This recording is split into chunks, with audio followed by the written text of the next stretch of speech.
ఆయన అడిగింది ఏంటి, మీరు అమరావతిలో ఉంటారా మావిగంలో ఉంటారా అని అడిగింది. అప్పుడు మావిగన్కి వాళ్ళు సపోర్ట్ చేస్తున్నారు, కానీ బుద్ధున్న ఆడదైతే మావిగంలో ఉంటారని చెప్పాలా. అది మావిగంలో ఉంటారంటే అమరావతిని వదిలేసినట్టే. ఎదవలు పడతారని భయపడి అటు ఇటు కాకుండా ఒక ఏమంటారు అటు ఇటుగా అని మాడాలాగా మాట్లాడుతుంది. నిజంగా ఆమె ఆడదో మాడనో నాకైతే అర్థం కాదు, కానీ రోజా ఇంత నీచంగా బ్రతుకుతుందని చెప్పి మాత్రం నేను అనుకోలేదు. ఎందుకంటే సినిమా ఫీల్డ్లో కొంచెం ఒక స్థాయిలోకి వచ్చింది.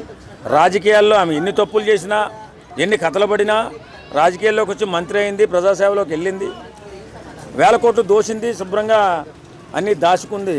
కానీ వేళొచ్చి ఎంతో ఉన్నతమైన స్థానాన్ని, ఎంతో గౌరవాన్ని పొందుతున్నటువంటి పవన్ కళ్యాణ్ గారిని విచ్చలవిడిగా మాట్లాడుతూ, వెర్రితనంగా మాట్లాడుతూ, వెకిలి నవ్వులు నవ్వుతూ, ఎందుకు నవ్వుతుందో అది నాకు అర్థం కాదు అంటది.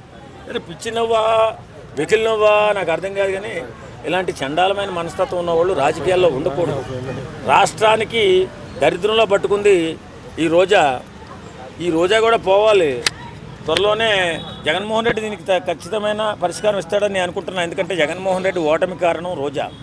ఎందుకంటే ఆయన ఎక్కడో విదేశాల్లో ఉంటే ఇక్కడ మొత్తం పెంట చేసే జగన్మోహన్ రెడ్డిని తిట్టించేసింది. ఇక్కడ జగన్మోహన్ రెడ్డి అన్నవాడు ఇంకొక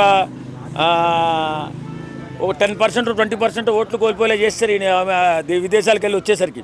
ఎందుకంటే అన్ని ఎదవ మాటలు మాట్లాడేశారు, అన్ని తప్పుడు మాటలు మాట్లాడేశారు. పవన్ కళ్యాణ్ అనారోగ్యం బాగున్నవాడు కూడా మాట్లాడేశారు. కాబట్టి ఈవేళ జగన్మోహన్ రెడ్డి దాంట్లో 10% ఓట్లు షేర్ అటు కూటమికి వెళ్ళిపోయి ఉంటుంది నాకు తెలిసి. ఓకే సార్, అట్లాగే ఇప్పుడు జగన్ గారు వచ్చారు, వెళ్ళి విజయ్ని కలుస్తారని కూడా రోజా గారు అంటున్నారు. వెళ్ళి కలుస్తారా సార్ విజయ్ గారు? ఎందుకు కలుస్తాడు? ఈయన ప్రేమేమే ఉందా? ఇవన్నీ పులిని చూసి నక్కలు వాతలు పెట్టుకోవడం కాబట్టి నువ్వు ఊళ్ళో పెళ్ళి అయితే కుక్కలాడేవాళ్ళకి ఈ ఘోరం ఏంటే నాకు అర్థం కాదు. ఎవడన్నా అవుతాడు? అసలు జగన్ ప్రమేయం ఉంటుంది అక్కడ.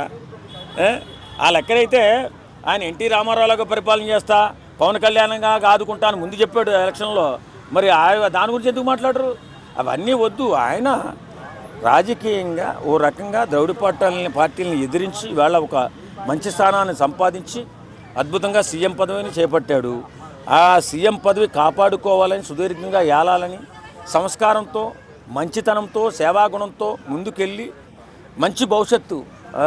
సెలబ్రిటీస్ మన సినిమా వాళ్ళు కాబట్టి నేను కూడా సినిమా వాళ్ళని చాలా గర్వపడుతున్నా. ఎన్టీ రామారావు గారు, ఎంజీఆర్ గారు వీళ్ళంతా అద్భుతమైన సేవలు అందించారు. ఆ కోవలోకి వెళ్ళి సుస్థిర స్థానం సంపాదించుకోవాలని చెప్పి అనుకుంటాం, ఆశపడతాం. అలాగే వెళ్ళాలి. కానీ వీడు ఆర్థిక నేరస్తుడు వెళ్ళి కలిస్తే ఇంకా దొంగ అయిపోతాడు అతను. ఓకే సార్, అట్లాగే ఓడిపోయిన వాళ్ళ మొహం కూడా చూసిన చరిత్ర రాజకీయాల్లో లేదు. కానీ ఇప్పుడు స్టాలిన్ వెళ్ళి విజయ్ గారు పలకరించారు. దీన్ని ఎలా చూడొచ్చు అంటారు? ఏంటంటారు? అసలు సాంప్రదాయం అండి, సంస్కారం అంటే ఇదే సాంప్రదాయం, సంస్కారం. ఇక్కడ జగన్మోహన్ రెడ్డి లాగా ఇది కనీసం అసెంబ్లీకి కూడా రావడం మానేయడం కాదు. ఉండాలా, నిలబడాలా. ఓటమి గెలుపులు అనేవి సహజం. ఎవరికైనా జీవితంలో ఓటమి గెలుపులు ఉంటాయి. ఖచ్చితంగా నువ్వే గెలుస్తూ ఉండాలా జీవితాంతం, ఎవడో గెలవకూడదా? ఖచ్చితంగా ఎప్పుడోకప్పుడు మనకు ఓటమి వస్తుంది, ఎప్పుడోకప్పుడు మనకి గెలుపు వస్తుంది. గెలుపుని స్వీకరించాలి, ఓటమిని స్వీకరించాలి, అద్భుతమైన విజయాన్ని సాధించాలి. మంచి మనిషిగా సమాజంలో స్థిరపడిపోవాలి. ఇది మనిషి జీవితం.